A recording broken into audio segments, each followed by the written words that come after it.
This is Brad Montgomery.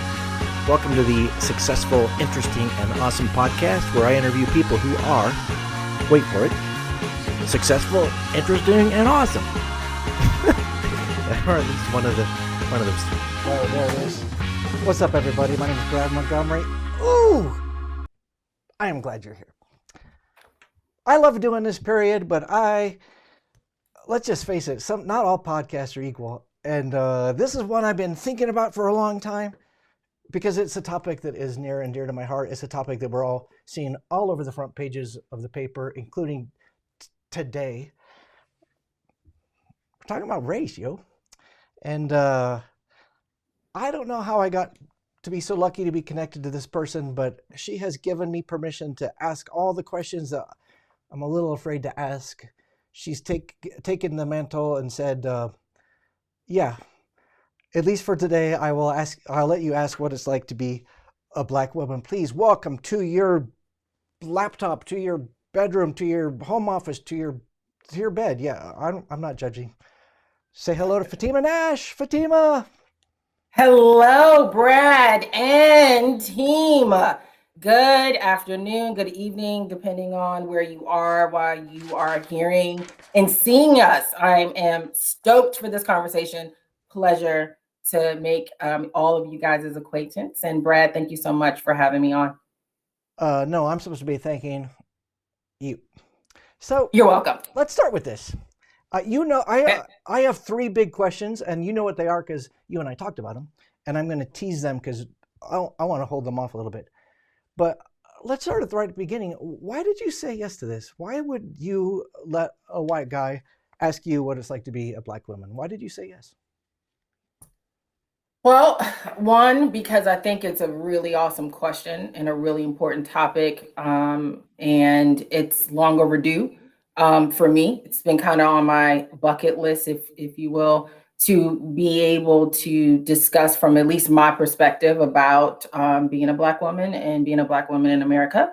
And so my business partner promoted you very well and talked to me about you in depth. And you may or may not be related, but she speaks very highly of you and suggested that I talk with you. And before I could get all the details, I jumped to yes, because the timing is right now for me personally, and for what we are seeing going on in the world. It's my time. I will tell you, Brad, during 2020, it was very challenging, obviously, with the COVID, right?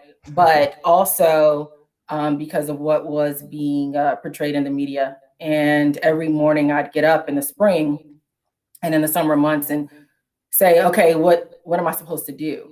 What am I supposed to do? I can't just not do anything. And so I started writing a lot and having a ton of conversations with people who agree and disagree with me. And this conversation was right in line with some of the work that I'm very much focused on. So I hope that answered your question. That was a really long answer, but yes, that's why I said yes. Well, part of the question for me, Fatima, is that first, can I just set the stage here and tell you that almost everything I know about race and racism, I learned this year. I don't know, I'm not positive, that might be overstating it, but yeah, I have learned a lot about race and racism this year, things that I had no idea. And one of the things I learned is it is totally not cool for white people to talk to Black people and say, what is it like? Can you explain racism? And I get that. And yet you're saying, at least for today, we're breaking that rule. So yeah, I really think it depends on a lot of that, right? It's not just, you can't just walk up to someone at the grocery store with your buggy and say, hey, Black girl, let's talk about race. That's probably not going to go over well. But couch the right way, with the right context and the safety of it all, I think it is appropriate. I think that's the problem that we have today, is that we're forgetting that we're humans, and we are not asking those tough questions or being willing to sit down and have those conversations. And that is something that I am very driven in, a personal mission of mine, to break down those misconceptions and be able to create opportunities to have conversations like this, because if we don't, we won't get anywhere. So another reason why I say yes. Well, I think part of that, Fatima, is generosity. Because I think everybody who's been reading about this is spinning one direction or the other, and we're all Sure. worried and we all want to know things, but we're afraid to ask. And so having you say, like, why don't you have me as a guest and let's talk about all of that and more? Thanks. My So pleasure. Happy to be here. I think your background is relevant, and I know very little about you. We've talked on the phone, but you kind of even held it out and said, "Oh, I'm not even going to tell you about my background until we're recording." Yep. But I think it's relevant. Like, where did you grow up? How did you grow up? Tell us more. Can you kind of catch us Yeah, up to where you are? absolutely. Happy to. I'll start off where I am. I am in the suburbs of Richmond, Virginia. I'm in Chesterfield County, Virginia. So I'm about 30 minutes southwest of the city, the capital. Mind you, it used to be the capital of the Confederacy. So I have a lot of feelings about all of that. I was born in the Bronx, New York, in 1980. That's right. I'm telling you guys my age, and I'm about to hit another birthday next month, and I'm never turning over 40. So I just want everyone to know that I'll be free for the rest of my life. But born in the Bronx, mom, single mom, never met dad. Dad left shortly after I was born. Never met him to this day. Mom met my dad that raised me a few years later, and we fell in love with each other. And he became the father for me. We moved from the Bronx to Harlem, New York, and then in 1987, the biggest thing happened, Brad. My dad got into the military, and we moved to Fairbanks, Alaska. And we lived in Fairbanks, Alaska for about 4.5 years, then moved to Virginia. How I grew up. So interesting. Hearing that, mom, single mom. I'm the first generation college student. Um, and shout out to all of my family. Love everyone greatly, tremendously. But growing up in below the poverty line was really challenging. Not understanding about the whole other world out there that kind of was just untouched for me and my family. So moving to Alaska was probably something that saved my life. Extremely challenging across felt like the world. This was back in the day when really internet wasn't a thing, so the connectivity wasn't strong. So lots of long distance phone calls. I miss grandma, I miss my cousins, and all of that good stuff. But it probably was the very best thing that ever happened to me because it removed me from my environment and allowed me to see things in a very different light. And I started studying really hard and really understanding the way the world works and continued to my parents put me in situations so that I can continue to learn in a way that I could grow from how I was born, so to speak. We lived in, but like I said, we lived below the poverty line. Um, I lived in government housing up until I moved to Alaska. So living that life that people see on TV, at least people in my role see on TV, maybe not get to experience. I've been really fortunate to be able to experience both sides of that, to be able to have a really good context on how to hone in on and sharpen my skills, but also for the next generation as well. So yeah, that is a You little bit said about you said moving to Alaska. Alaska probably saved your life. Did you mean that literally or figuratively? literally moving to Alaska literally saved my life because of what I would have been exposed to living below the poverty line in the 80s in Harlem, New York.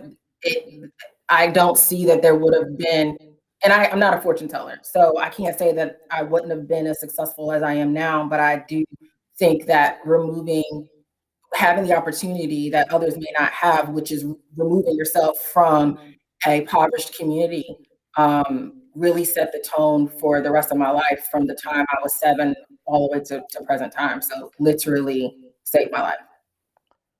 Must have been a massive cultural change to move to Yeah, Fairbanks, besides right? being really, really cold, and I don't like cold weather, the culture was really challenging to adapt to. And you think about culture, it's a couple different avenues. So yes, moving across the country culturally, living in a place that that did not reflect who I was and where I came from, but also being a military brat, that was also a cultural shock. And thinking about culture shocks, I think about the very first time I realized that it wasn't super awesome to be a Black girl. I was in the second grade, and this was my first teacher, the first white teacher I had ever had. All of my teachers were Black up until this point because of where I lived, of course. So I moved to Alaska, and for those who are listening, back in the 80s, if you guys remember any of that, to any of those listeners, having your mom plait your hair on a Sunday afternoon was like the best present that you could ever get. One, because you got a new do at least once a week. Two, you get to sit with mom and have those mother-daughter conversations. But I was so excited and so stoked to go meet new friends and go meet new teachers and all of that jazz. And I remember on Sunday getting my hair plaited and laying out my clothes for Monday. And then I went to school, and the teacher called me in front of the class to introduce myself, and combed her hands down my scalp and pulled on my braids and questioned me about how my hair did what it did, how long did it take, how did it feel, and then invited other students to come up and do the same. That is when I realized that there was a culture difference and that I was a little bit different than what I thought. I'm not going to sit here and say I didn't see color, but I definitely did not feel like I was the oddball in Harlem, New York, but I definitely was the oddball in Fairbanks, Alaska. That was your first day of school? Your teachers introducing you to Very new kids? first day of school in my new school, living across the country. Yes. Yes. So, Okay, so what was do it you like? do? Were you angry? Were you pissed? Were you confused? Confused more so than angry and embarrassed. And there's a little thing, this little A word called anxiety that I didn't really know that I had until after I had kids. So I kind of was freaked out about it, right, Brad? And was really embarrassed. And I would say I'm still a crybaby, but I was a real crybaby back then. And so I probably cried. I can't remember, but I do remember the reaction when I got home. And when I got home, that's when I knew that something was really wrong. It wasn't only that I was embarrassed about the comments and the touching of my scalp and my hair and all of that, but it was the fact of how my parents reacted to how I felt. That's when I knew that something wasn't right. And Even more so than what I felt during the comb through and the look. what did your parents, how did they react? There was a lot of curse words. We're New Yorkers, so there was definitely a lot of curse words. My mom was the first one to be vocal, and she asked me what was I thinking about allowing people to do that, and I had to remind her, like, I'm only 7 years old. I don't have any say. I don't have any ownership of my. And she did not like that at all. She literally lost her mind about ownership and pride and all of that. My dad, little more rational, requested a parent-teacher conference and wanted to just kind of understand the backstory and hear it from an adult's perspective. And he reassured me that it will never happen again, and also made me know that should never let it happen again, no matter how old, how big, how small you are. You have a voice and you protect yourself. So you said it was weird and confusing, and then now your parents were upset with the teacher. Did you, Mhm. was the label racism then? Did you know what that was about as a kid? No, and I don't recall in 1987 my parents saying that it was racist, right? Like, I don't even remember them saying it. I remember saying it was BS, with the actual curse word, but not that it was racist. To me, I felt something, but definitely racist is not something that we hadn't even really talked about as much. So it wasn't something that was in my vocabulary. Well, that question's coming up, like when did you start being aware of racism. But let's back up a Yeah. little bit. You're in the Bronx, surrounded by people who have the same skin color. Then you go to Fairbanks, and that's the opposite. When did you first realize you were Black? Well, I think I realized before Fairbanks, and it is because I used to watch Young and the Restless all the time with my mom, especially during the summertime. It was like our jam. And also a lot of like there's grocery store owners and there's a community of white people in Harlem and you see white people, especially in the 80s. It's not as populated as it is now, but the biggest the biggest aha moment I had about being Black is when I would look at a white woman's head of hair and see the big difference between the two. Mm. And that's when I knew, oh man, my hair's different. Like, do they have to even this? I remember saying this, and this is so embarrassing. I don't think I've ever said this out loud, but I'm comfortable with you, Brad. Do they even have to comb their hair? Like, is that a thing for them? Like, do they even have because Black people's hair is very it defies gravity. You comb it and it gets straighter, and you process it and it can get curly or it could not. And having seen white women around, I'm just like, oh, they just wake up and go. They're so lucky. So that was probably my first indication of me being a Black person, at least in New York. Of course, there was a lot more reminders as I grew up in Alaska and then moved to Virginia, of course. All right, so let's keep going because it's going to end. By the way, the end of the story is Fatima Nash is killing it in the corporate world, but there's a step in between. So somehow you got to Richmond, the capital of the Confederacy. Yeah, let's talk about that. Wowzer. So, went through high school in a big melting pot. I lived in a very military town in Newport News, Virginia. So, a lot of people that looked like the rainbow, if I can say that. I think that everyone looked like different parts of the world just because of the military aspect. So I didn't really feel any type of differences or oppression, or felt like there were some racist undertones all the way through, really through high school. Not a huge deal.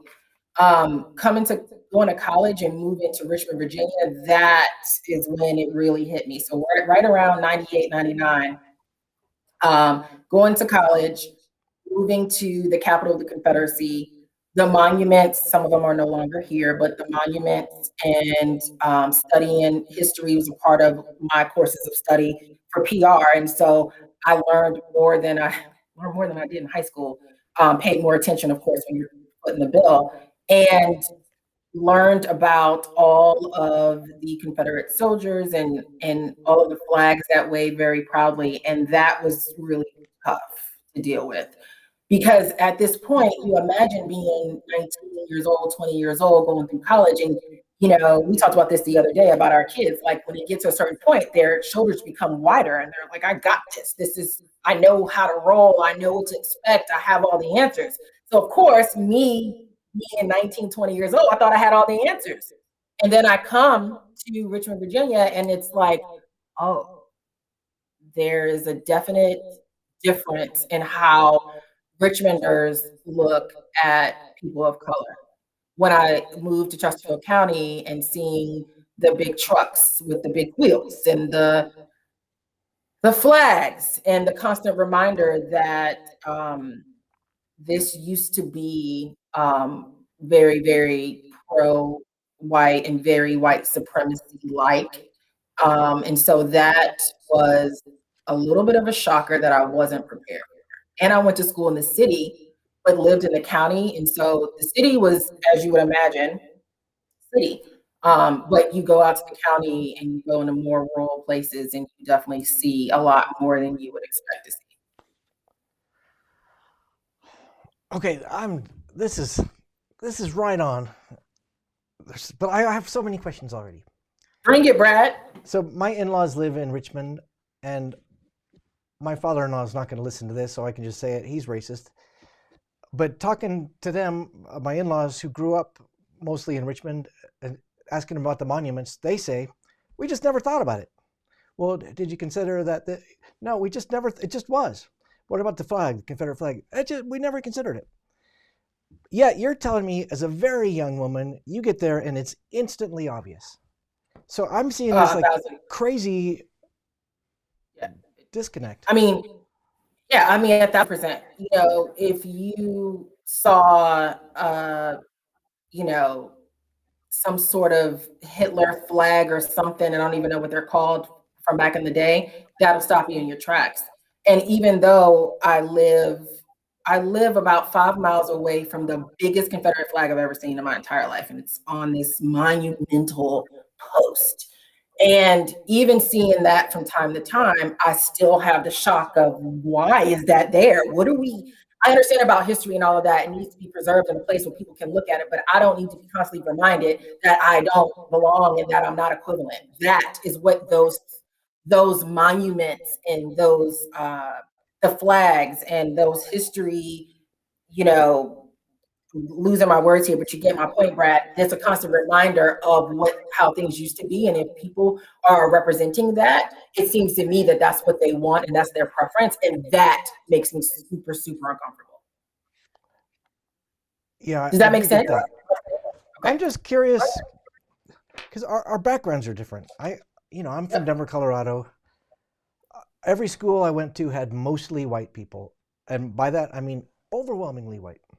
Mm-hmm. And so a lot of the things that I know to be now feel like I can't believe I didn't know that. One of the things I didn't know because I just didn't think about it was the deeper meaning of the Confederate flag, which I'm really embarrassed to tell you that, but it's true. I kind of thought of Dukes of Hazzard, and it's kind of like a redneck thing, or I didn't really think about what it meant. Yet you, at a much younger age than me, was obvious. And I'm trying to decide if that was just because you were educated differently or because you're Black. And, was I just clueless because I'm white, or was I clueless because I was educated differently? So, yeah, here's how I think about that.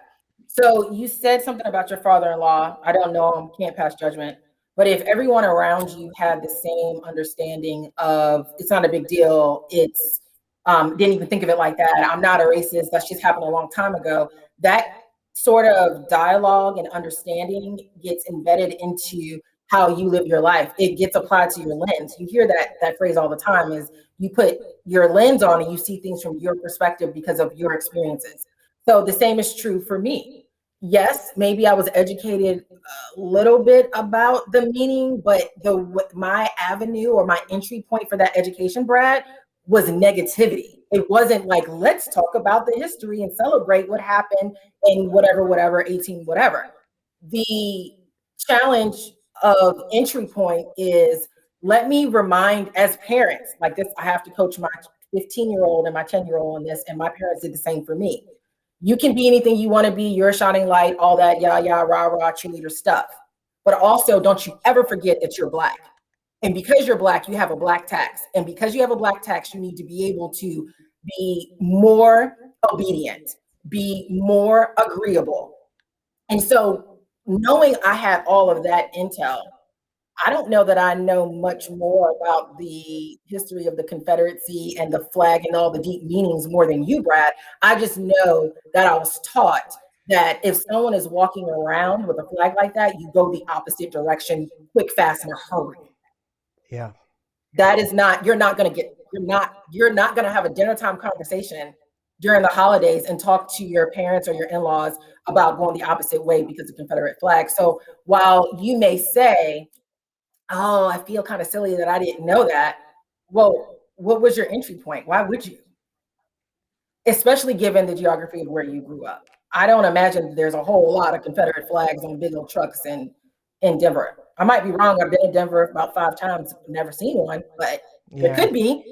The likelihood is probably lower though, right? I got so many thoughts. One of them is you just gave me chills in a good way. And also, I think I would know a lot more about the Confederate flag if it was a symbol for people who look like me being enslaved. Right? I mean, like, I had the luxury of not having to pay attention. But Yeah, that brings us back to you. You said you've had yeah, conversations saying if you see this flag or other symbols, you need to right. turn the other way. Can you tell Yep. us about those conversations? Did that really happen? And Yeah, absolutely. So I probably maybe seventh grade or so, we went on. I might have, and I didn't start really driving until I was like almost 18 years old. So I was pretty clueless on directions and stuff like that. I just kind of was happy to be in the car. I remember my dad and my family going on a road trip, and we went to Richmond. And there is actually, we went past Richmond, we went to Petersburg. There is the intersection of where Richmond kind of fades off and Petersburg picks up. There is another very large, huge Confederate flag. And I think we might have been going to Emporia or something like that, where like my great grandmother lived. I can't remember for sure, but I remember seeing the flag. And of course, as you might remember during your childhood as well, sitting in a car with a parent, they're going to talk to you. There's no way out. And so there was a lot of, I'm like, well, what is that? And what does that mean? And why is that flag there? That's not the American flag. And just having all those questions. And that's when I was locked in the car for a considerable amount of time with my dad, who is a talker and talked a lot about the Confederacy, the home of the Confederacy being Richmond, and what that means for Black people, and how if you get yourself in a situation, you need to get yourself out of the situation because you don't know for sure if that is a history buff or someone who really, really, really don't like Black people and don't want you around. yeah, And because I am and I've been like this since the day I was born, my poor mom, I'm very outgoing. I kind of give no F's all the time. This is how I live my life. This is my lens. This is my experience. So I don't have a problem going up to talking to people about anything and being in situations that might get me in trouble. And this was one of those lessons where he said, this is not one of those things where you just go walk up and talk and hang out with people. If you see someone wearing this type of attire, if you see someone that looks this description, you need to go the opposite way. So that was yeah, interesting, especially interesting to have. So my brothers and I are 4 and 8 years apart. My youngest brother and I have an 8-year delta. So having them in the car, kind of just like not even knowing what's being talked about, but that moment is always frozen in time for me because I knew that I was going to have those conversations with my kids. And I'm very, very fortunate to have two boys. And so a lot of the content that my dad pumped into my head as an adolescent, I absolutely pumped that into my kids' head. And it's about safety. It's about security and self-confidence. It's super important for my boys to know. I will tell you, I have a 15-year-old who's turning 16 in July. He is 6 foot, 190 pounds today, and he's not finished yet. So you can wait, how old is imagine he? 15, He's a Hulk. 190 pounds, 6 foot tall. He's huge. Um, his dad is huge. My husband is 6'4". If I tell his weight on here, probably be filing for divorce, so I won't do that, but he's pretty big. And Marcellus, that's his name, he is the gentlest giant and really has a hard time understanding why in this age would there be any racism. Why are you telling me all this stuff? That doesn't happen. That's not a reality. And it absolutely is. I'll tell you another story, Brad. Probably eighth grade. My son was in the eighth grade at this time. He runs into my office. I work from home. He runs into my office, and he's not at the brink of crying, but you could tell that there's been some emotion. And I quickly wrap up my call, and I run out of my office, and I'm saying, "Hey, what's going on? I'm like, what? You lost your phone, you lost your AirPods, like, because what else could there be, right?" I'm thinking that is something trivial. And he said, "This girl, she punched me in my head and ran off the bus, and she said that she was sick of these N words." And I almost had a severe panic attack because while we've had these conversations, and when he was in eighth grade, he wasn't small either, but definitely smaller than he is now in 10th grade. I never would imagine that a young woman would put their hands on my child and tell them where they should live, and it's not here. They need to go back to Africa, and she's sick of us as Black people. That was really a pivotal moment for me because I had to go back to those memories of looking at the Confederate flag at the intersection of Richmond and Petersburg and Virginia, and remember the conversations in the car with my dad and my mom and my brothers. And I had to really get my emotions under control so that I didn't react like a bomb went off, and give him the sound direction and the support that he needed right then, because it wasn't about me, but I was mad is probably not a good term to use, is be way beyond that. Whatever beyond mad is, that's where I was at. So he's had to already have, and it's been incidents since then, but he's already had to experience it. And so we talked through it. The biggest thing about something like that, Brad, when you're talking to your kids, is that you need to make sure that they are safe mentally. It's not so much about what the outside, what is white America feeling about a young Black boy. It's about, young Black boy, what are you feeling about yourself? Because that is all that matters. You're in competition with yourself. It is you and you only. And so having those conversations like that and refocusing the energy to be more uplifting and supportive, that is what I had to do. That's not what I wanted to do. Because Brad, what I wanted to do was get in the car and go over to this young lady's house and have a conversation with her mother. But that would have not been a really good idea. So walk us through that, because this is such a powerful story. How do you, what did you do with that moment? So he says, this happened. Your anxiety goes off the charts. This poor kid is suffering. What did you do? Did you? The first thing I did was say, what did you do? Because as a parent, my first response is, okay, I know they did. I know, I see you're upset, but really, like, can you tell me the whole story? Because it's not just, she just whacked you in the head, called you a bad name, and ran off the bus. What all took place? And so I got the full story. They were having a debate as 8th graders about the president of the United States. And the debate got heated, and there were some that were pro 45 and not so pro 45. And mind you, none of these people are voting age, but they have strong opinions. And the opinions got very, with those opinions, it got really escalated, it got really hot, and words were exchanged and fists were thrown. So when he told me that, I said, okay, I understand. What did you do? Like, where did this begin? My child's not an innocent person. He doesn't deserve to be hit. He doesn't deserve to be called a racial slur. But still, what happened? So we have that conversation.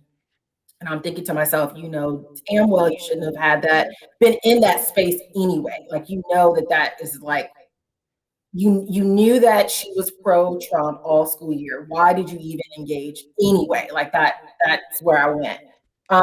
But he wasn't hurt. He wasn't bleeding. His pride was, of course, damaged. He's an 8-year-old boy who's big and got hit by a girl. Like, that's gotta suck, aside from the racial part.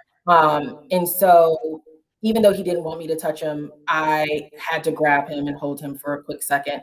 And then I looked him in his face. At this time, I could see a little bit in his eyes. Now it's a little bit different because I'm 5'4" and he's 6 foot. But I did look at him in his eyes and told him I loved him and I was proud of him.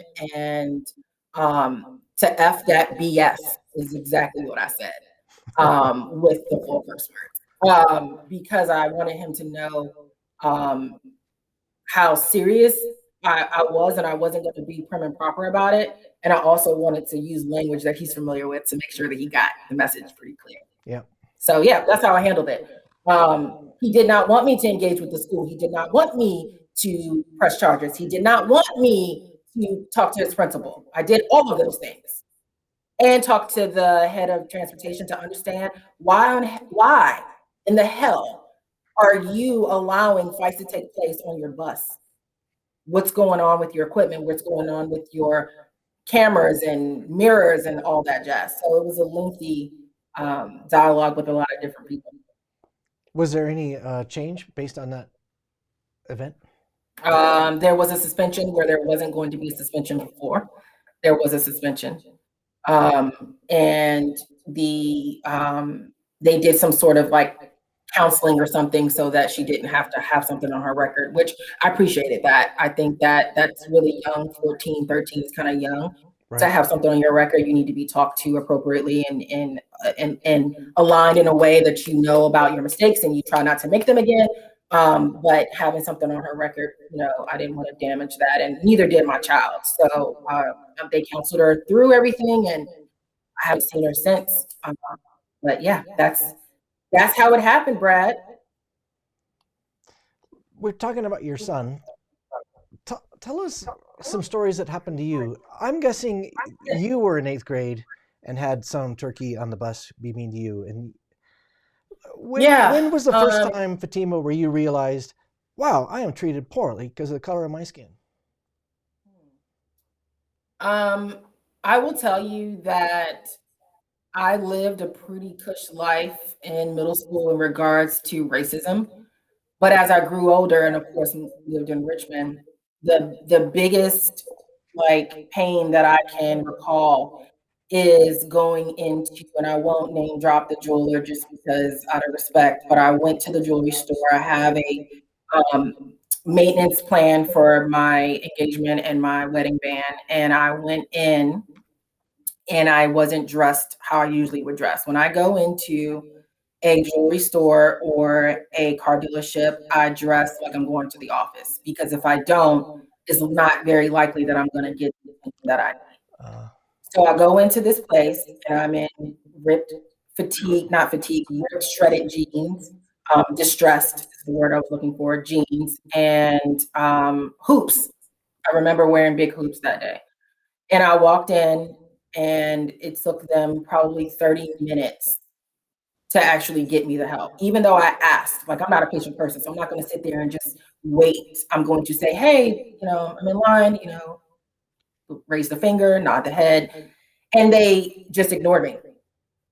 Finally, I got someone and got service and all of that, and all good. I, of course, reached out to the corporate office and gave them my feedback. But that was pretty challenging to deal with. I was the only Black woman in the store. And people came in after me that looked like you and got service faster than I did. So those are reminders. Another reminder is going into, and I'll tell you that the perception from where I sit, and I will say this, I am not a representation of all Black people. I'm a representation of my community for people that I know personally. So I don't want any listener out there to think that I'm just the spokesperson for all Black America, because I'm not. But I will tell you from where I sit that Black women are treated differently than Black men are treated.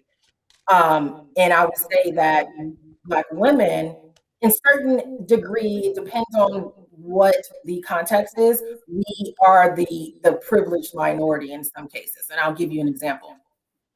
When yes, I please. walk into a bank, even on my worst day, I'm talking no makeup, hair in a pony or hat on and sweats, I don't look threatening. If my husband, who is 6'4", dark-skinned Black male, walks into a bank and he's looking like that, he looks threatening, and people are going to react as if he is. And so I've been able to witness that because I've been married for all these years, and I get to see, and of course I study people because it's my jam. So I get to sit back and watch and see how things take place. Going to a Porsche dealership, as an example, we went to a Porsche dealership here locally, and no one would even ask us if we needed anything, and we're just walking around the lot. So it's a constant reminder. So let me say this. Some people are assholes. They're not racist, they're just asses. So it's easy for people who don't look like me to say, oh, they're just being a douche. Like, oh, they're not. They are just having a bad day. But I'm telling you, Brad, for certain, that every single Black person that I know in my life, there is a feeling, a vibe that you get when you know that someone is oppressing you. You know that someone does not want you in their store. They do not want to talk to you. They do not want to serve you for how your face looks. And I don't mean facial expressions. I mean the color of my skin, to be extremely clear. And that is something that is not easily explained. And so when my close friends or colleagues, they kind of look at me sideways, like, I can't believe you're having these conversations with white people. Like, this is hard to explain. Like, this is a us thing. Like, we get it. And I say, yeah, we do, but they need to get it too. So this goes back to the very first question you asked me about why. And the answer is yes, and why the answer is yes for me to come on the show is because I'm tired of only having these conversations with people that look like me, because I already know what you know, because we look alike. I'm there already. I've already met you where you are. I already get you.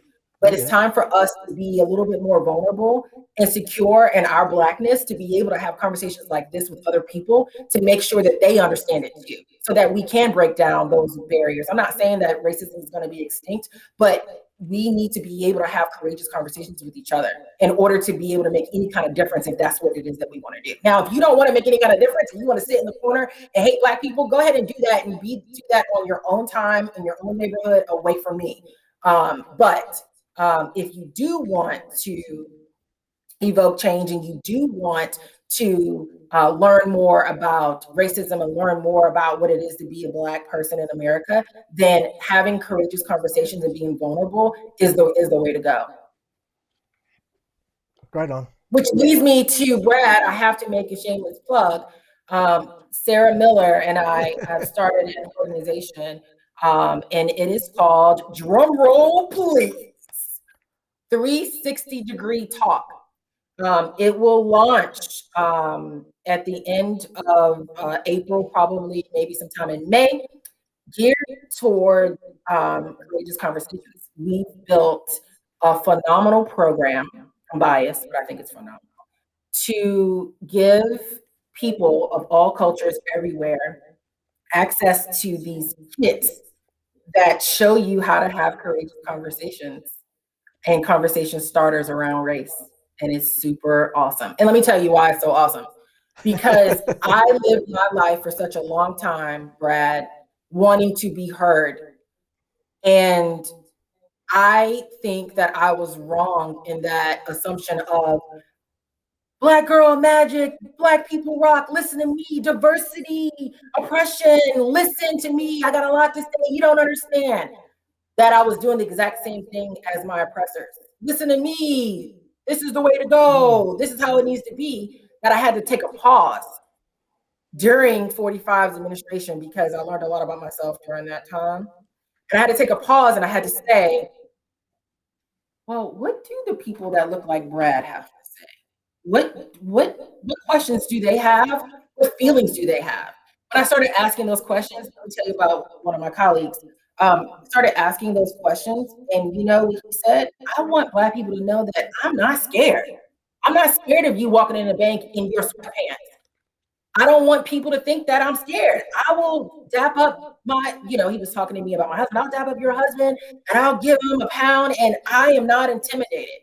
And I was like, oh, well, that's what, like, the word on the street is that you guys are intimidated by big, burly Black guys. So it's not a thing? He said, yeah, it's a thing for some people. It's just not a thing for me. Right. And so I wanted to, in working with Sarah, and this mission is to become a facilitator of these type of dialogues, so that people can get uncomfortable to be comfortable. So also, I'm a lifetime learner, so I'm learning about all these things that I didn't know about. I was kind of asleep at the wheel too. So that's been an awesome experience as well. Fatima, you are a force. And we've only been talking for 45 minutes.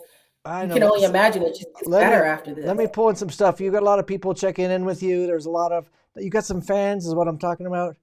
Hey, Sue says it's valuable. Jess Pettit, we love Jess. Yes, JP. Somebody wants to know how to get a hold of you. What's offline? What's the best way absolutely. for Mark has? So I'm not sure exactly. I don't want to give out your phone number if you don't want to give it. Yeah, email is good. Email, LinkedIn, All right. those are good. Before this is over, I'll put a link in Do it. the comments for your email. So we Yes. got you covered. You're getting a lot of love. There are so many questions here, Yeah. but Yeah, let's do it. I want to take you back to Richmond.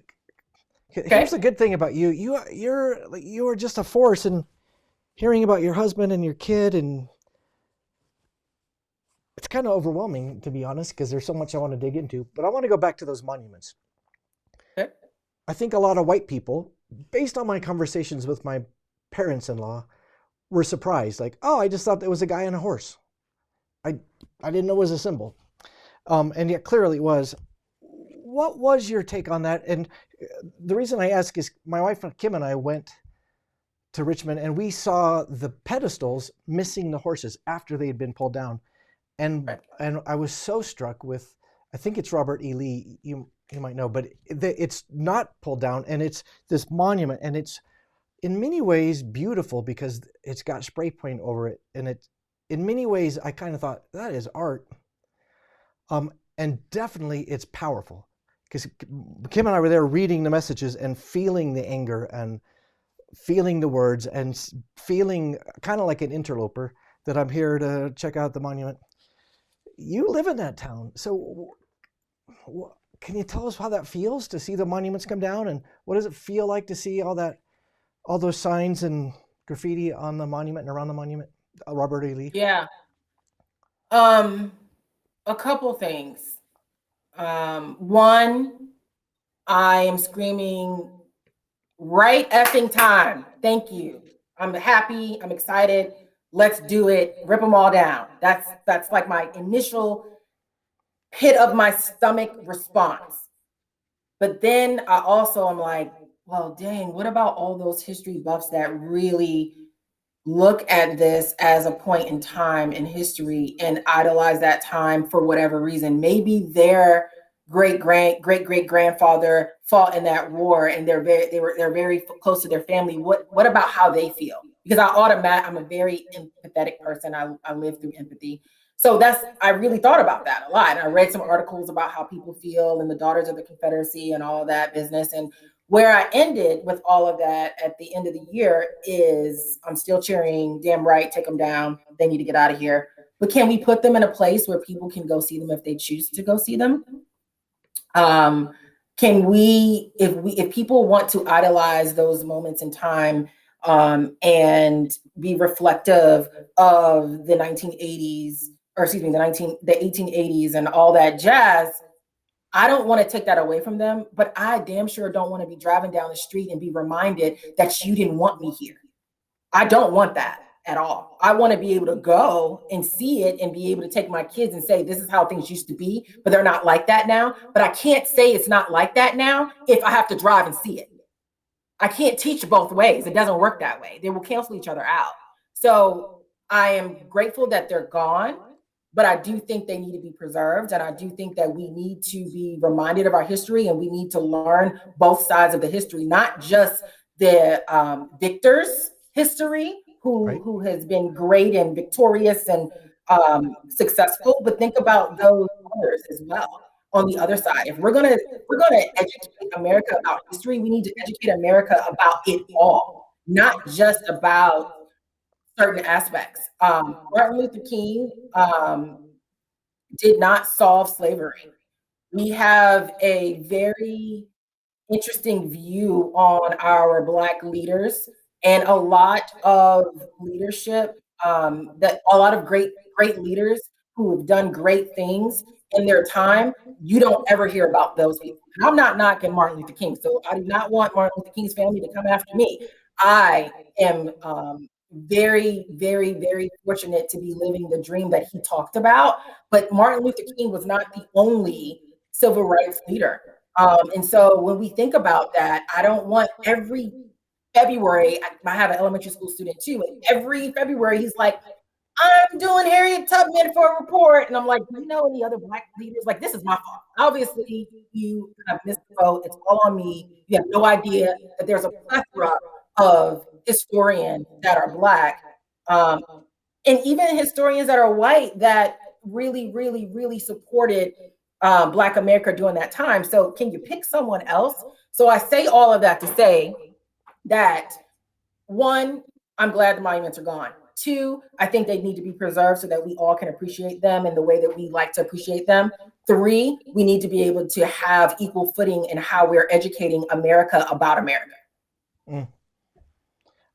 I hope that they never pull that Robert E. Lee statue down and instead keep it the way it is now, covered with feeling and emotion and anger, because I think that is way stronger message than an empty pedestal. Yeah, I agree. Putting up I agree with that. somebody, a current hero, or because Yeah, you can't help but feel that that was super that's strong. The what empty I think. monuments kind of feel like, oh, it's empty. I missed all the anger. Yeah, no, I mean I that's a missed the good point. feeling. I see that. Yeah, I see that point. I don't want to be reminded. That's just all that. That is just like that's tough. Um, Hmm. I can assume that people don't want me or don't, are not into Black people or women or whatever. But to have to be reminded of it as a celebratory um, picture or illustration or monument, that is really hard to deal with because I don't have Harriet Tubman's statue on Monument Avenue. Yeah, I hear you. So thank you, Sarah, our Make it. resident Oh, historian here. So I'm glad that they are going to take it and put it someplace. But yeah, well, I find myself in a weird place because everything you say just makes me want to say, "Oh, tell me more." And yet, I also have questions, and I'm looking at the comments, and I kind of feel like we're spinning around. But I sense we could not go wrong because you have enough energy and passion for all of us. yeah, we're not going to go wrong. I'm not going to let us go wrong, Brad. All right. Well, this is still on the monuments. Chelsea, what do you recommend white people say to their friends and acquaintances who say that the Confederate flag is only a sign of Southern pride and isn't racist? Yeah, it's part of our it's part of our heritage. They would say. What would you say to that? Yeah, that is a part of your heritage, and I want you to have that. I just don't want it to be on a public street that I pay taxes on, that I have to drive by and explain to myself and to my kids that this street used to not, I wasn't allowed to be on this street a long time ago. So I applaud those who want to reflect on their Southern heritage. I think heritage is really important, and I think that it's valuable. I just think that it's a place. There's a place for everything. We wouldn't have whoever the Weinstein guy is. We wouldn't have a statue of him up someplace, and he is being accused of all of these horrible things. So why would we have a statue that represents a time in American history that is extremely fragile and we're still reliving it to this day? Why would we have something like that up to remind me of how people used to feel about me, and memorialize something that is so deplorable? And when you think about slavery, we're not talking about just the act of enslaving someone. We're talking about the brutality of slavery, that those narratives and um, those parts of history is conveniently left out. You have to go search for them. But when we talk about someone touching a Black woman's hair, do you know that back in slavery time, slaves' hair was cut off like sheep's hair, like you for wool, and made, and it would you would use a Black person's hair to make furniture, to make pillows. Um, I don't ever want. First of all, I don't want nobody touching my hair, but I damn sure don't want a white person combing through my hair because it reminds me of what it was like 400 years ago. Yeah. There's used to be in the South, at least, there used to be a thing where, for luck, white males would pat little Black boys' heads. And we, in Virginia, in Richmond, my husband's had to stop strangers. This is what my kids were taught, from, "Oh, your son is so cute," and patting the top of his head. whether the innocent passerby or stranger guy, whether he knew or not, the history on that. Number one, you don't just pull up on people and touch their kids. Like that's just stupid weird, especially now with the COVID. Two, how odd is that you have this old white man walking around touching 2-year-olds, top of 2-year-olds' heads? It's just crazy. Whether or not you didn't understand the intent or not, regardless, you just don't do it. So a lot of those things that are just kind of taught in Black households, you just kind of it's just almost like you eat your vegetables before you eat your dessert. That is how common these conversations would happen in a Black person's environment, from their mom, from their grandma, from their dad, from their uncle, their aunts, what have you. So yeah, it's super sensitive. And I don't even know how I got on that, but I made that. I didn't know about that hair thing. That's amazing. So no wonder that's a trigger. It seems like it's annoying at best, and insulting, and then a trigger for harvesting hair. I didn't have any idea. Yeah, I mean, you said it way better than me, but yes, that's exactly what it was. The other piece, though, going back to the hair real quick, because I love some hair. I have a closet full of hair. Is that real? But the point about the hair is that if you look at America, and we get taught this at a very young age, you think about Little Red Riding Hood and her golden locks. You don't, back in those days when those books were published, you didn't have books being published about brown girls and their coils. And so we were taught at a very, very young age that that hair is preferred and that hair is better. You think about corporate America, that's a whole nother level of you have to look the part. So basically, because I don't look like Brad's sister, auntie, that means that I don't fit in. And Mhm. you taught me this before I could even learn to read. Diversity matters, inclusion matters. When people say Black Lives Matter, it's not the organization that they're talking about. It is that legit Black Lives Matter. Representation matters. It's so important to make sure that my niece understands that she can be anything she wants to be, no matter what is being depicted in front of her face. And that is my ultimate goal before my body lays to rest, is to make sure that young Black girls know that they rock and they have magic, and that it doesn't matter what Dr. Seuss, and I love Dr. Seuss, I'm not putting any book author down, but it's super important that young Black girls and boys understand their value just as much as young white boys and young white girls. Fatima, let me interrupt for a second. I've got one listener who says they're having technical issues. If you are listening to this, could you hit a comment right now and make sure you can see us and hear us?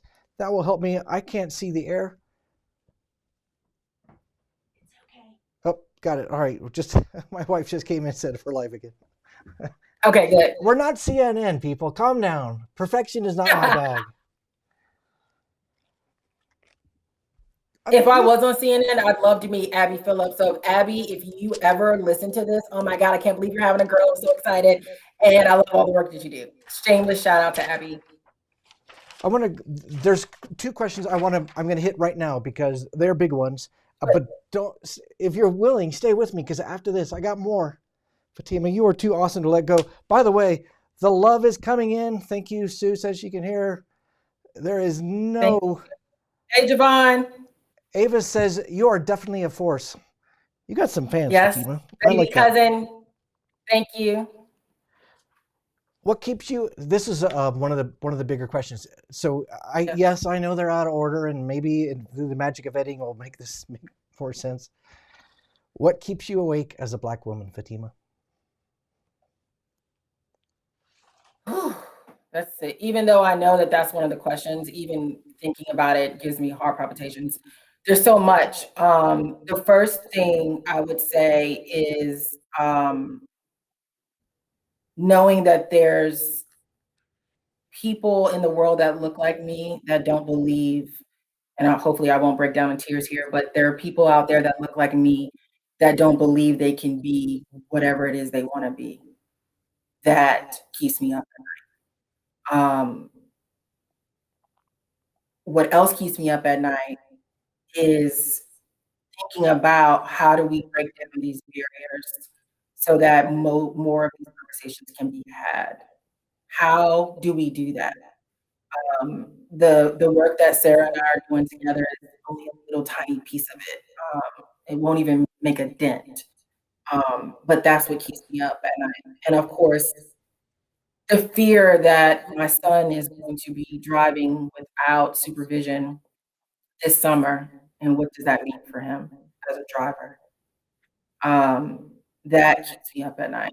That I'm going to have a lot more sleepless nights ahead of me, I'm afraid, because I'm going to wait until he walks through that door, because I'm gonna be so nervous about how he interacts with the law outside of my house.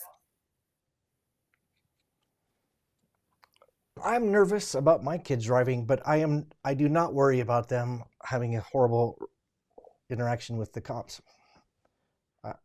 Yeah, yeah. I will tell you, I was driving to New York with my husband and my firstborn. He was probably 2 or 3, and we were speeding, and we were on our way to New York, and the cop pulled us over, requested that my husband get out of the vehicle. The cop then got into the vehicle and was questioning me about who my child was in the back, where we were going when we were coming back, and this is all for doing 10 miles over. And I lost my damn mind on that cop.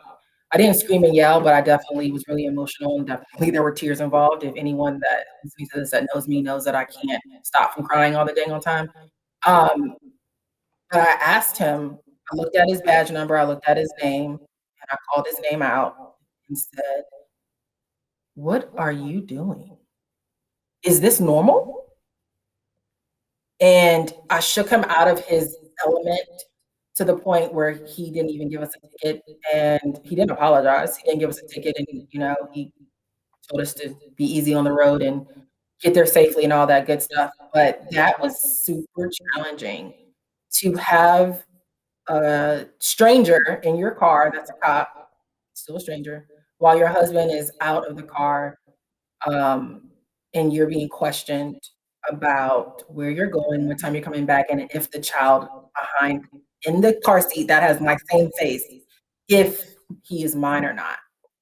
If there was an Amber Alert or something that I can understand, but he alluded that there's a lot of trafficking going on, and so he just wanted to make sure that I wasn't a part of that.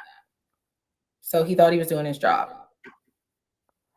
The way he did his job wasn't really appealing to me. So Fatima, that was super challenging. So when I think about that little face in the back seat with his little hat on, 2 years old, this is when he was really, really cute and wasn't smelly. I flash forward to current date, and that stresses me out a little bit, gotta tell you. I'm listening. I heard you. Gotta tell you. Yeah, yeah. How do you shake that off? Meaning, all right, so that happens. You're crazy upset.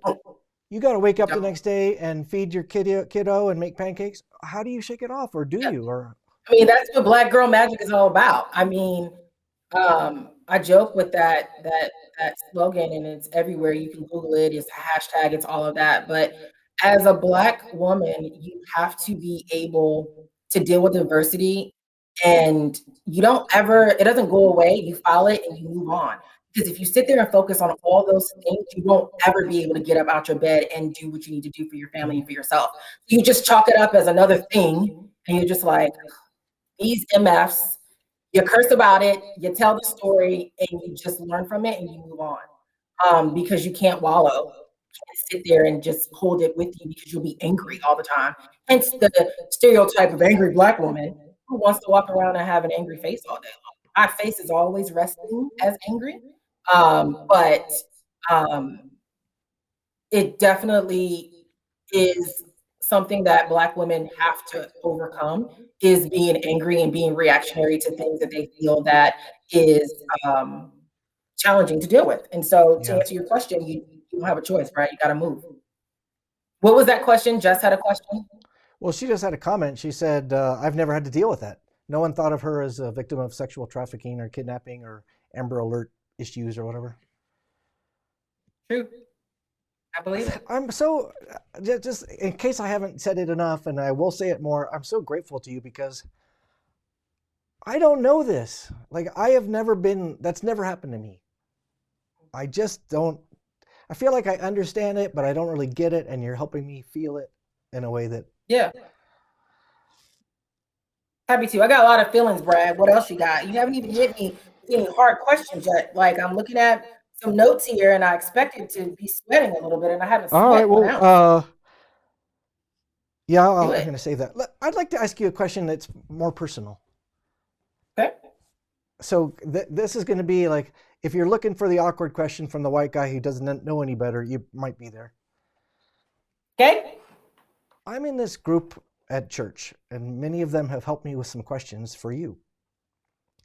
And it formed for two reasons. One of them was social and try to keep some sort of continuity together when we can't meet in person. So it's a small group of 12 or 15 people.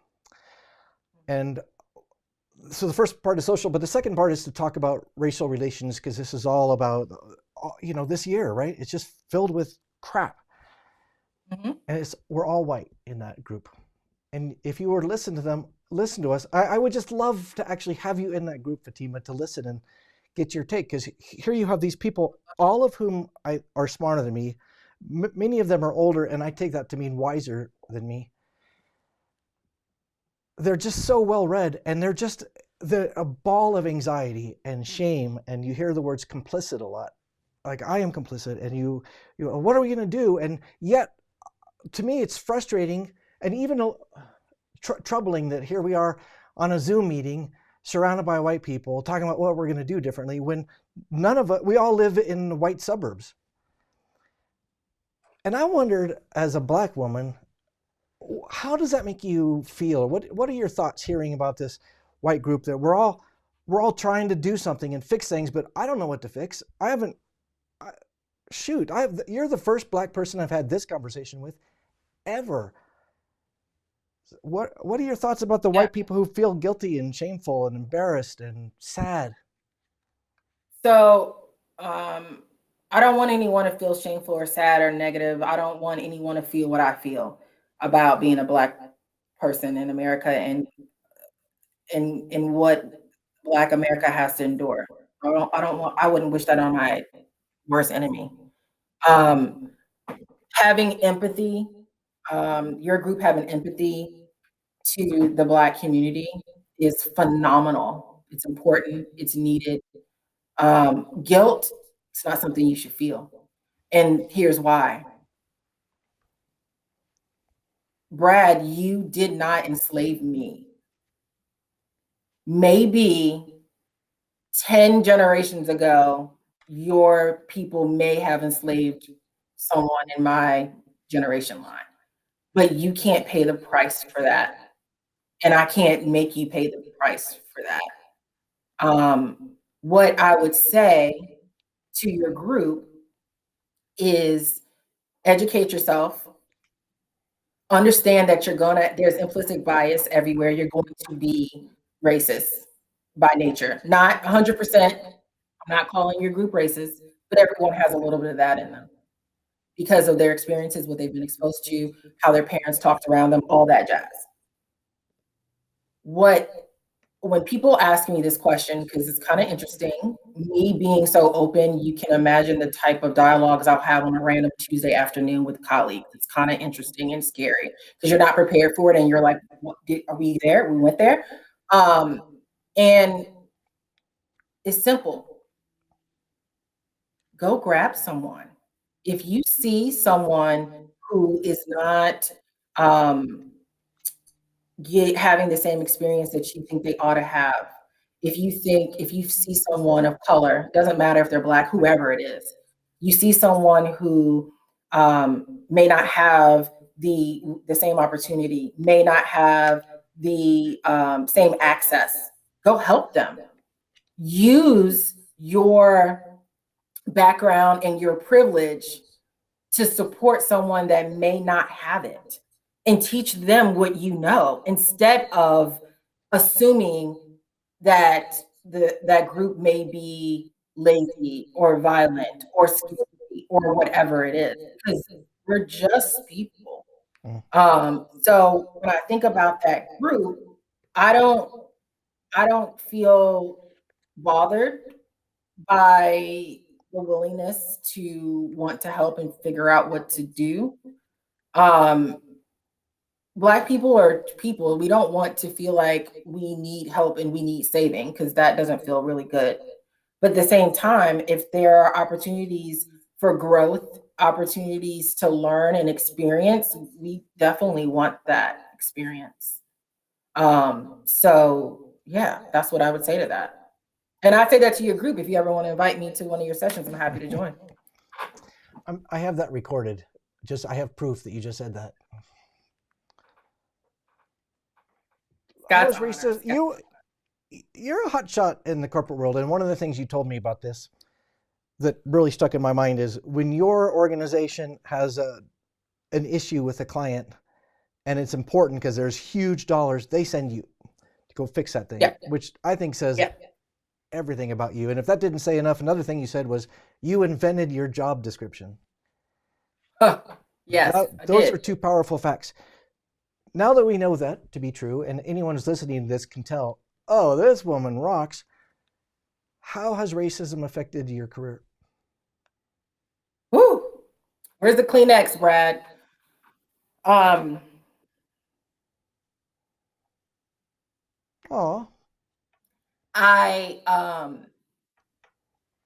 It has affected my career greatly, because sometimes there's a line of competency or a line of oppression. And as you grow up and you learn and you develop into your career, talking 20s and 30s, you don't really, as a Black woman, you don't really know which one it is. Am I feeling like I'm not getting the right opportunities because of the color of my skin, or is it because I'm not ready? I don't have the right skill set. I'm not competent enough, not educated, and I don't meet the requirements. So having that constant battle with yourself, it creates an enormous amount of stress and an enormous amount of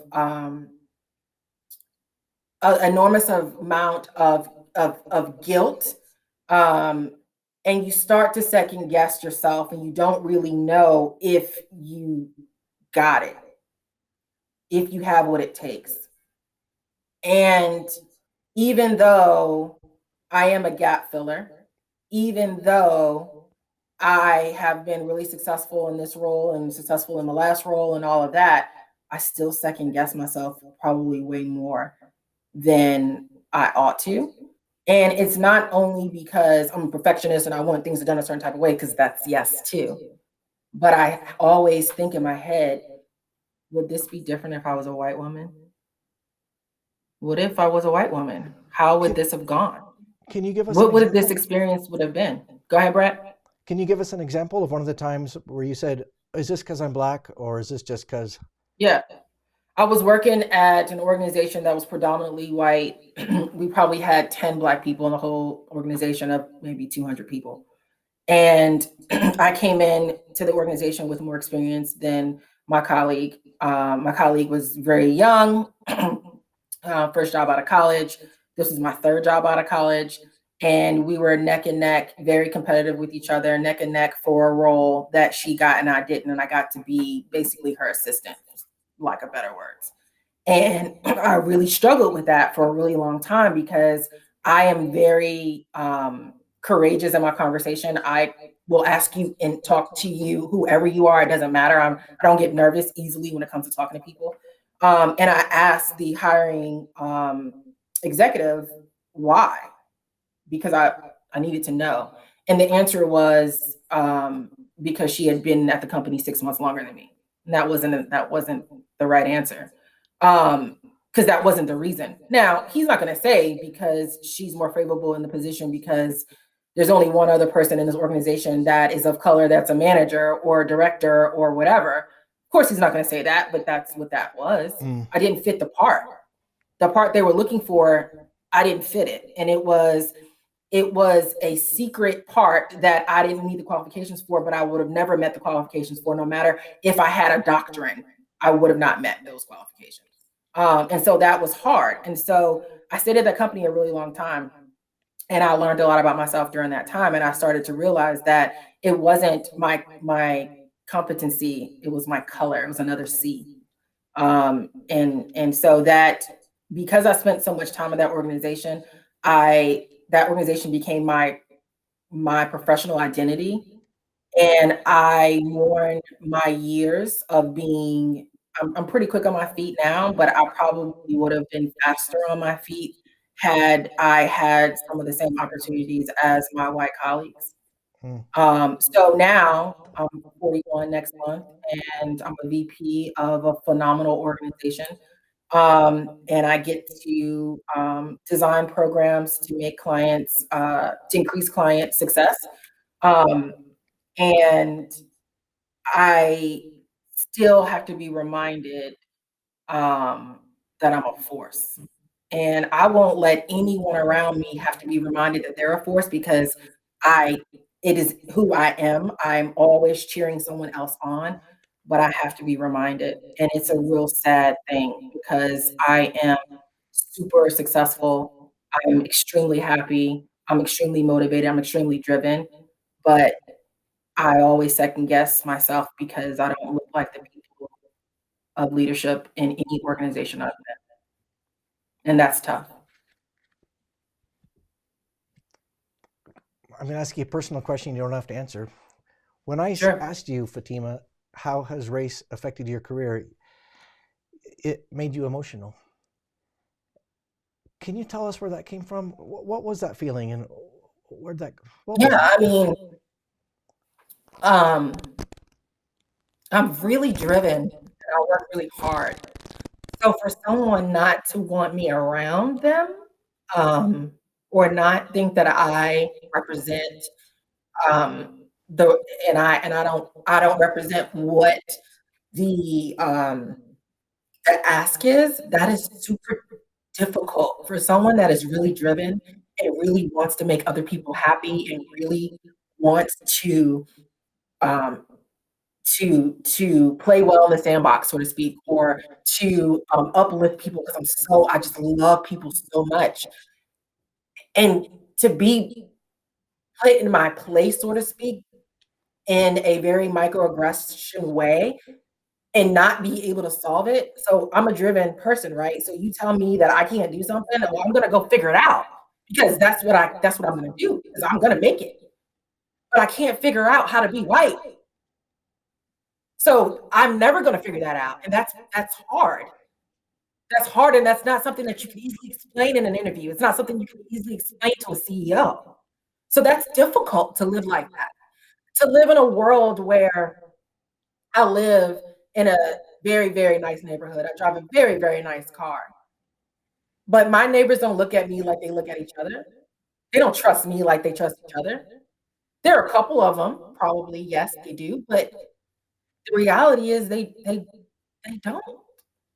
My kids, sure, they play with their kids, but my kids are gonna be a threat to their kids. So when you think about all of that, it manifests in the workplace. Of course it does. I've had phenomenal leaders. I have phenomenal leaders now. I have the tightest group of colleagues I've ever had in my career, and we talk about this stuff on a regular basis, and that's my circle, and they reassure me that I'm full of shit and it has nothing to do with race. You're just a badass. Just go do it. And so I go do it, and I make shit happen. But I shouldn't have to reach for my white colleagues' approval or pat on the back or nod of assurance. By this point, at 41, with all the things that I've done and how successful I am, I shouldn't need that. I shouldn't have to need it, but I do. I need it for myself because I'm broken, But I need it because the world doesn't see me as super, they don't see me as the model for corporate America. Look at my hair, look at my tats, my body weight, my face, my hand gestures. My voice is loud. I'm boisterous. I always got something to say. I always got an opinion. Um, that's not that's not really super appealing. My organization loves me, and so I don't have that problem at this current organization, but I've had that problem before. Thanks, Wanda. I appreciate that.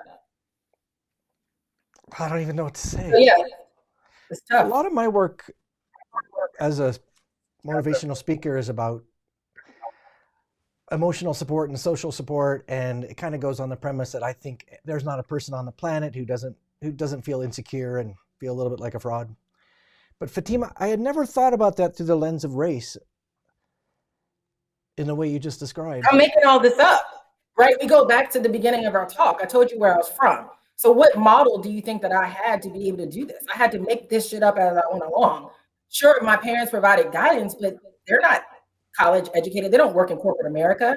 They can't tell me, which $500,000 house to buy. They're just like, oh my God, my baby's made it. Yes, it's a place to go for when I retire. Like that's what they're thinking, right? They can't help me the way that you can help your kids because I'm paving that way. So all those insecurities and all those doubts, I hold that shit right here on my damn shoulders every day. Every single, there's not a day that doesn't go by that I don't hold that. But what choice do I have? I can't give it to anybody. You got to keep pushing. That's why I work hard. That's why there's a saying out there that corporate Black women are going to really hate me for saying this out loud, but I'm going to do it, is as a Black woman, you got to work twice as hard as a white woman. And so I do. I got to put in more hours. I got to think ahead. I got to prove that I'm at least in their lane to get a shot. If I don't do that, then I don't have a shot. And that's not going to happen. I'm going to be successful. So that is how I live my life. Right. Study a little bit more, read a little bit more, come in early, stay late. Get to be what is my, like, people always say, like, in interviews, like, what's your hidden talent? It's Fatima. It's the personality.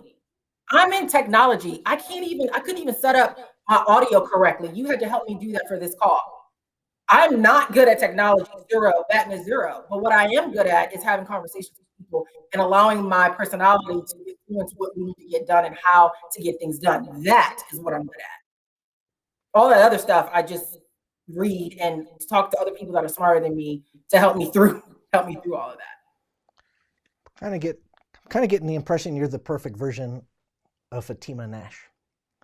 Fatima, you said you're making this up. I get it. So, do you have a role model? Are there people, like, how do you? I don't even know. I'm not even sure how to phrase that question. There's nobody who looks like you ahead of you. I don't have not one person that looks like me ahead of me that I can put my fingers on. If it would be Michelle Obama, and I'm looking at her right now. I have a picture of her in my office. But I talk to her, but she can't talk to me back. But that's what I have. People who may be on the other side of the aisle that may not dig the current White House administration. But when I look at Kamala, I have to be happy that I can look at somebody that kind of looks like me. Her hair is way better than mine. But looks like me, and I can say, damn, we made it. Look at her. Right. Look at those hips. I got hips like that. Look at the color of her skin. Look at the way she has to do her hair. I can relate to that. Can't relate to Barbara Bush and how she did her hair because I don't have hair like Barbara Bush. I love some Barbara Bush stuff. So yeah, no, I don't. When I was younger, my role model was Felicia Rashad, Claire Huxtable. She was who I was going to grow up to be like. My former professor and my former advisor, yes, I looked up to her, and she taught me that it was okay to be animated and be in your 40s. And I get a lot of people say, oh my God, you're so young by the way you talk and how you cheerlead all the time. You must be young. No, this is just who I am. This is exactly who I am, having drinks with my girlfriends or having a conversation with a client about a challenge. The exact same Fatima you're seeing right now is exactly who I am every day, all day long. And it's just a personality. So you got to be able to take the stuff that's on your shoulder, and you have to be able to redirect and channel it so that you can be successful in whatever way success means to you, which is about a book that I'm writing, by the way. I forgot to mention it. Hopefully before the end of the summer, I will be launching my first a mini, fingers crossed, book about, it's an interactive sort of self-help book, sort of kind of about how to what your Black Girl Magic is all about, how to get it, how to keep it, and how to be true to yourself. So I'm looking forward to that dropping later on this year. I think all of us are looking forward to that book. Fatima, people have asked how to reach you. With your permission, I would like to not put your email in the chat on Facebook, because then Facebook just owns your email. I encourage you to reach. Fatima is findable on LinkedIn, and you can send me a note, and I'll give you her email, assuming I have her permission. But I just soon not put it in that personal email in the chat. But contact me or look up Fatima on LinkedIn. LinkedIn, that's a new one. I'm so hypersensitive of your generosity and your vulnerability and your time, and we've gone so much further than I thought. Are you good for 2 more questions? Absolutely. All right, I lied. I have to give you 3 because I'm going to ask you that one question I always ask people at the end. You don't have people who look like you ahead of you, and that is an issue. Does that make you more likely and more eager to be that person for those people who look like you below you? Absolutely. 1,000%. Even if subconsciously, like I don't go to work thinking like, okay, how do I get the next promotion so I can look like a rock star for all those that don't look like me? I just do what I need to do to represent them the best way possible, in hopes that my hard work pays off, people notice, and I'm afforded opportunities to give other people opportunities. That is what I think of. I don't come in with a subset, like I'm competitive, but I'm not competitive like that. Like I don't walk in being like, I'm going to take over this joint one day. Based on personality and based on how I am as a person, I will take over something. That's just going to happen regardless, right? That's not me being cocky. That's just by nature of who I am. I'm dominant like that. But I definitely don't say I'm going to be the next executive vice president of blah, blah, blah, blah, blah. Because I just don't think like that. But I do make sure that I show up the right way every single day. I do make sure that I seek out people that I can mentor, or at least throw it out there so that people can know that they can come to me so I can mentor them, whether that's on the job or off the job. I have wonderful colleagues that I get to mentor. I think some of it more is them being the therapy for me. But I do offer that both professionally at my job and outside of my job as well. I do mentor people on the side. So no, to answer your question, I don't have premeditation of this is how this is going to be. I just be Fatima and let it all fall into place and hope that I'm making a difference to someone. Pretty sure you are. Yeah, I hope so. Here comes one of the doozies. We left a big one for last. Whew. Shake it out. If you could change one thing in America, what would it be?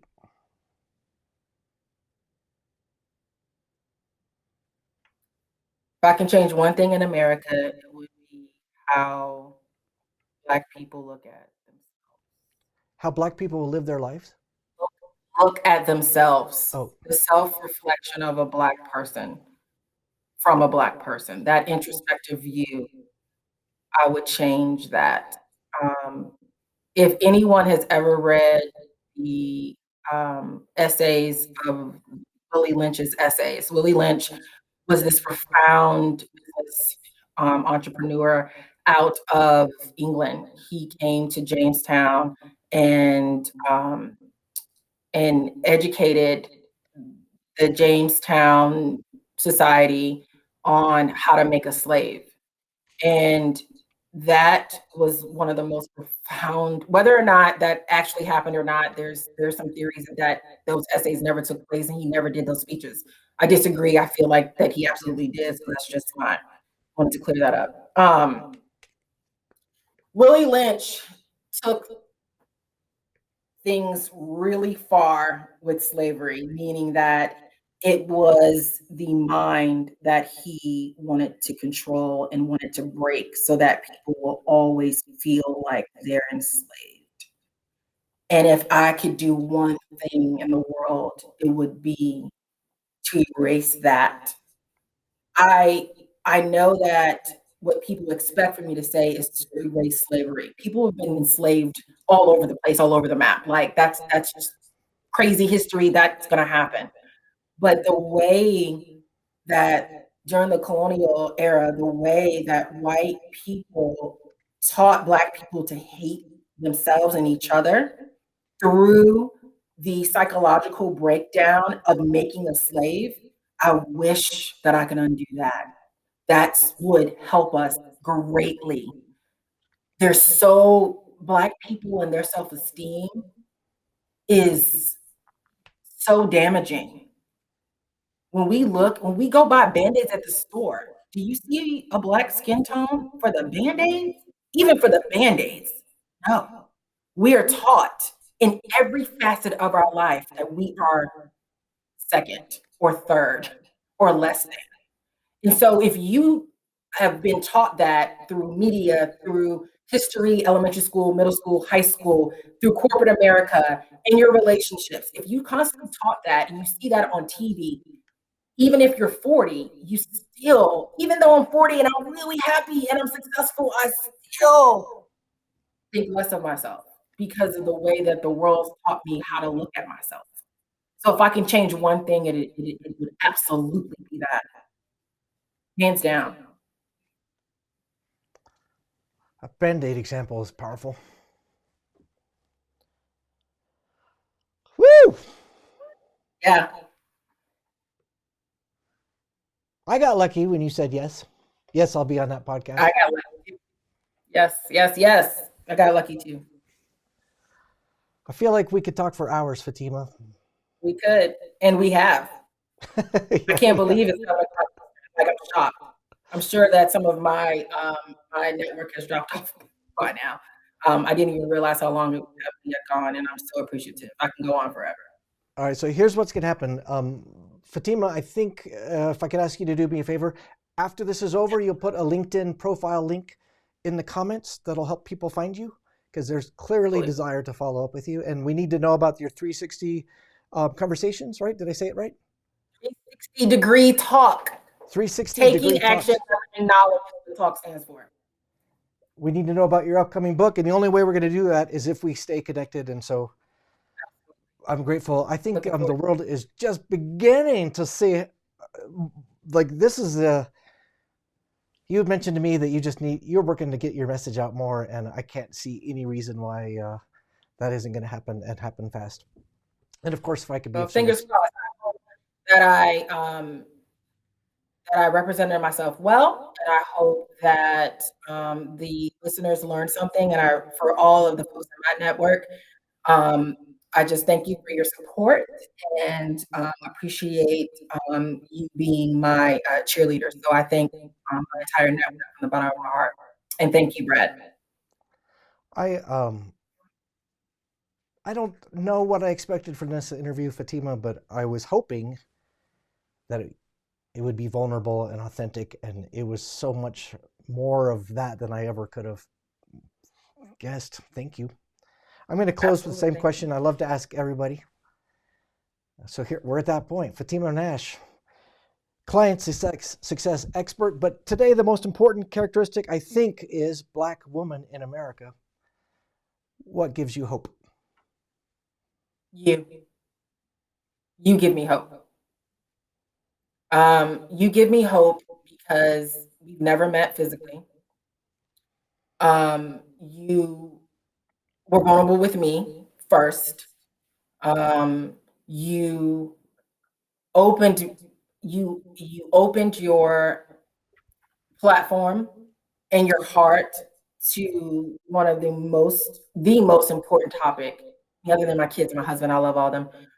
But the most important topic that I think about every single day, all day long. So if you could meet people where they are, then others can meet people where they are. and we can slowly educate the masses so that we can reduce the people being scared, people feeling guilty, people feeling victimized, and people feeling oppressed. Um, so yeah, you. You made me tear up a little bit. I only speak the truth, people. Like I don't know any other way. Again, I feel sorry for my parents because I said it whatever I wanted to say, whenever I wanted to say it, however I wanted to say it. So I'm not. I'm being extremely sincere when I say that. Well, I am not an expert on any of this, but I do know for sure, positively, without a doubt, that conversations like this are helpful for all of us. So, Fatima, hang on with me for just a little bit. Everyone else, thank you. Show some Fatima some love. You can hit her on LinkedIn. Look in the comments. It's not there yet. It'll be there in a moment. Fatima Nash, thank you. My name is Brad Montgomery. Take care.